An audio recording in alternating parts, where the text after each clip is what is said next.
A while ago I tried to do this video, it started pissing rain. It was so super loud. And then after that happened, Max comes in and now he's doing this. He was licking himself and now he's breathing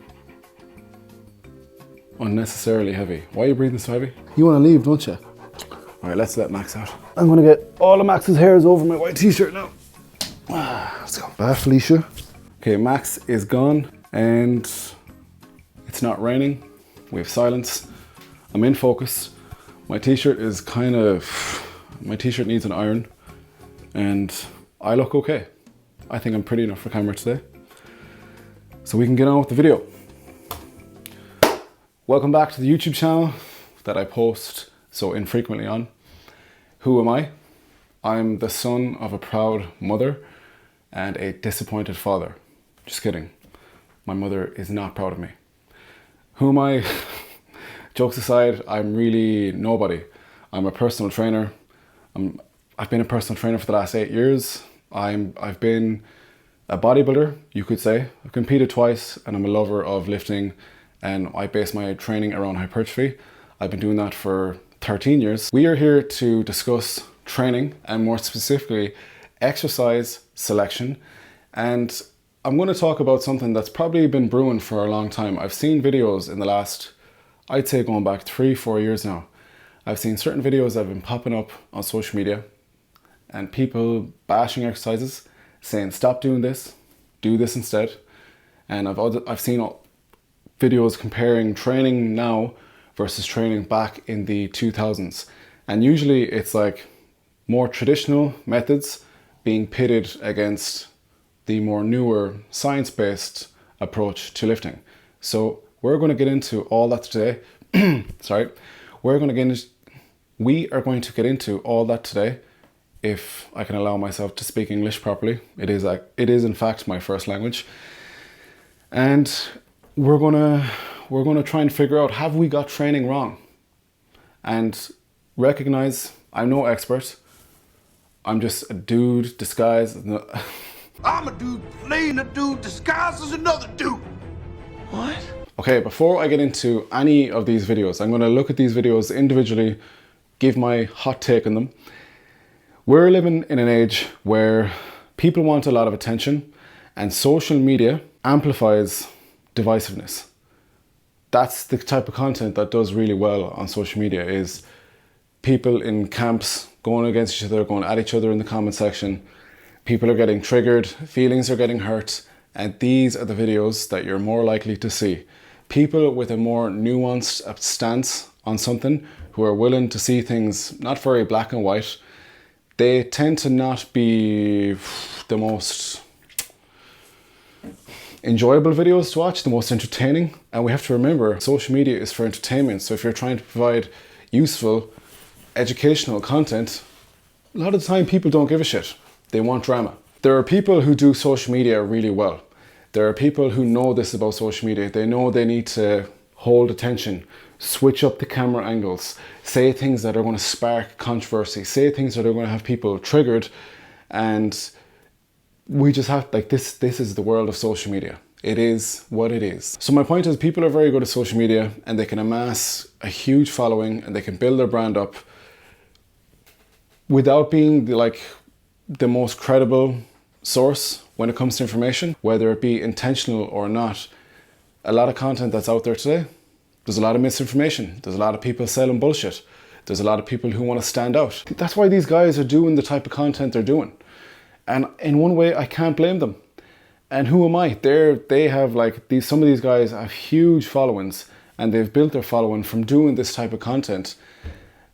But in the pursuit of doing that, they've put up some stuff that I think is just misleading. With all that being said, let's get on to the video. Let's look at some of these videos I'm seeing online and let's talk about them.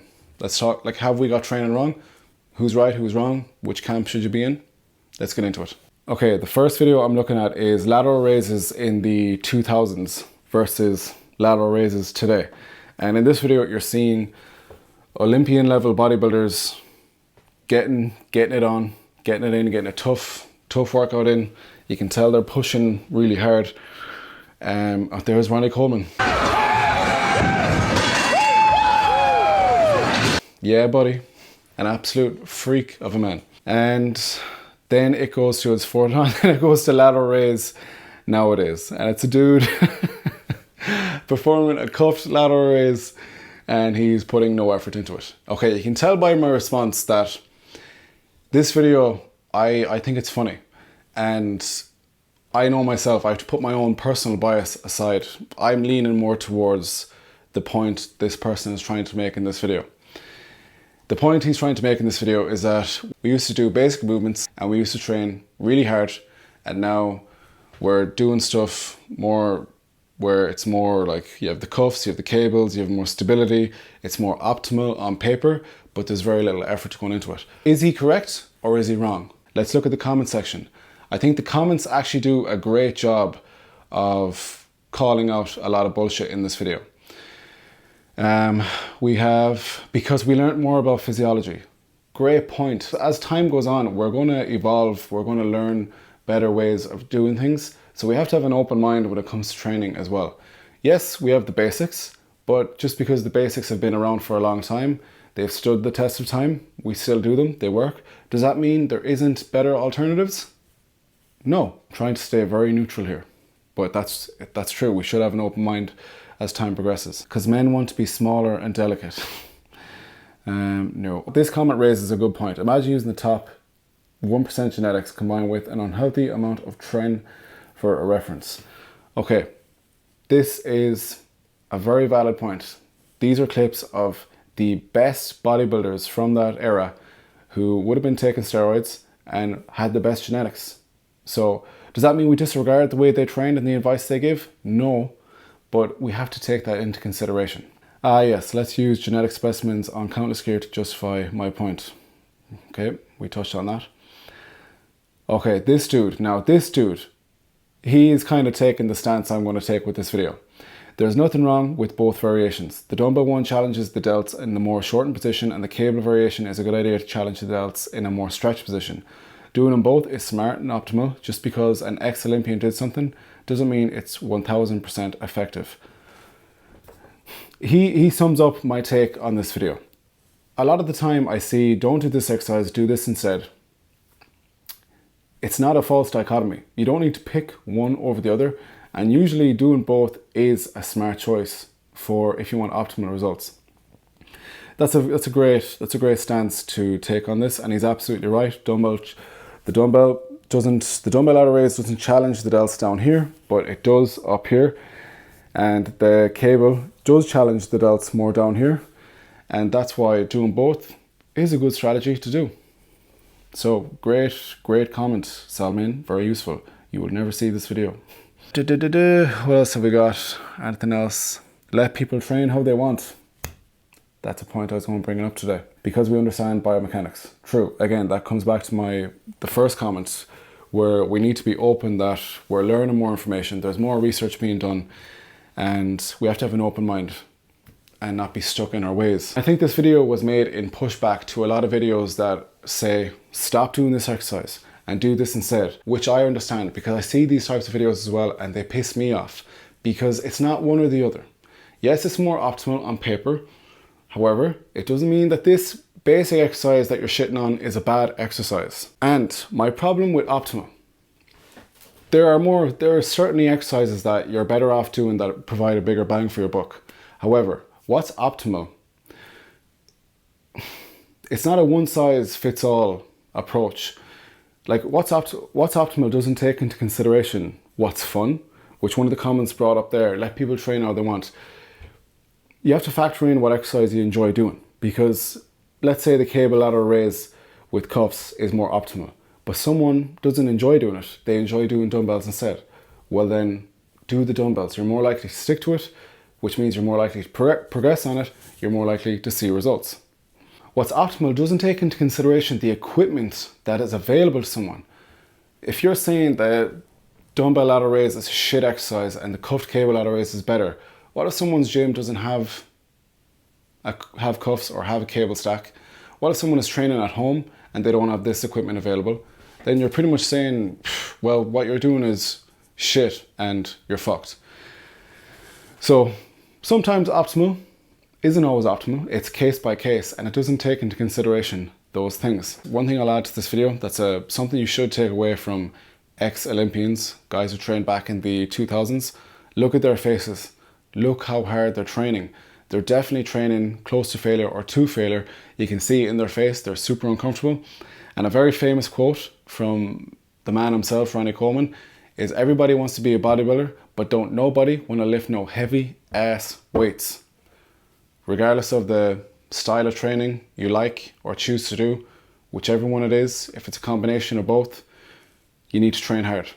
You need to train hard.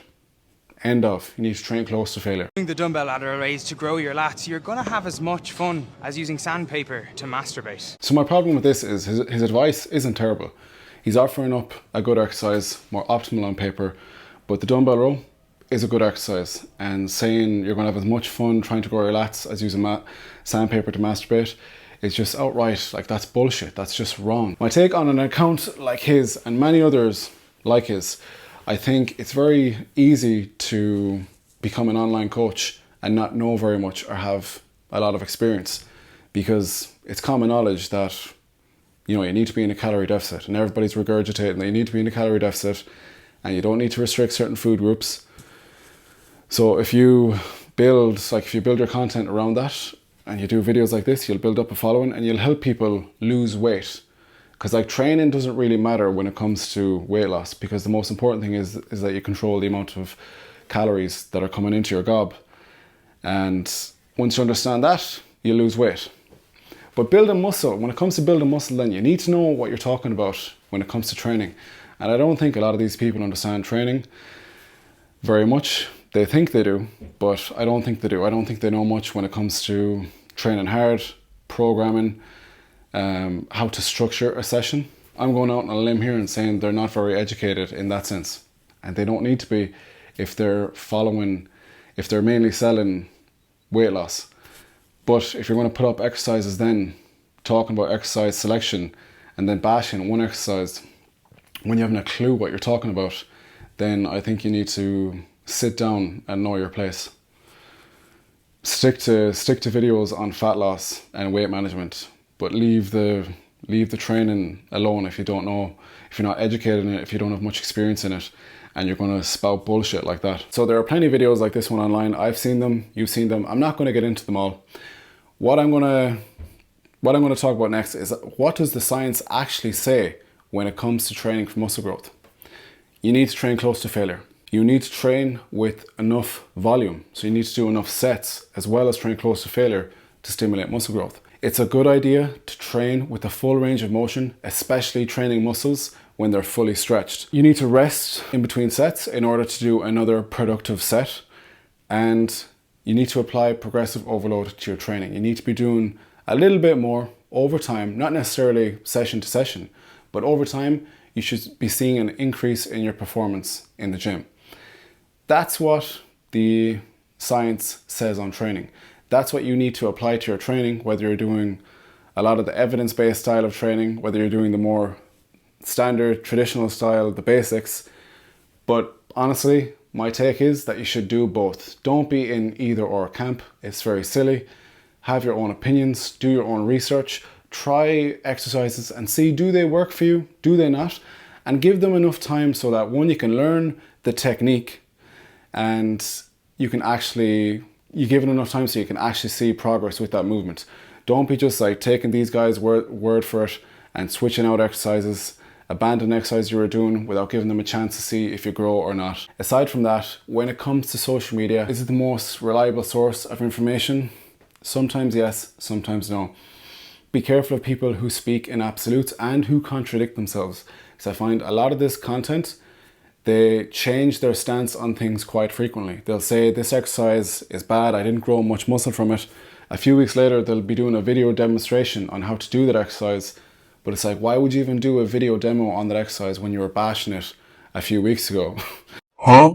Be aware of that type of content, and even be aware, like, this is all my opinion, and who the fuck am I? I'm a dude playing a dude disguised as another dude. Take what I'm saying with a pinch of salt. Take everything you see and hear of social media with a pinch of salt. see what works for you. There is no one size fits all approach. What's optimal for one person may not necessarily be optimal for you.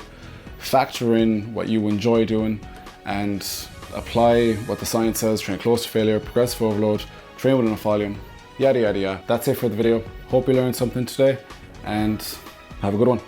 I'll see you in the next one. Whenever that is, I don't know. Let's set this up for myself. I want to see you more than I see me. Whoa. Whoa, what was that? Was he like, no bro, stop putting yourself down. People want to see you. No, they want to see you. You want to be on camera. Well, first of all, it seems too bright and my head's cut off.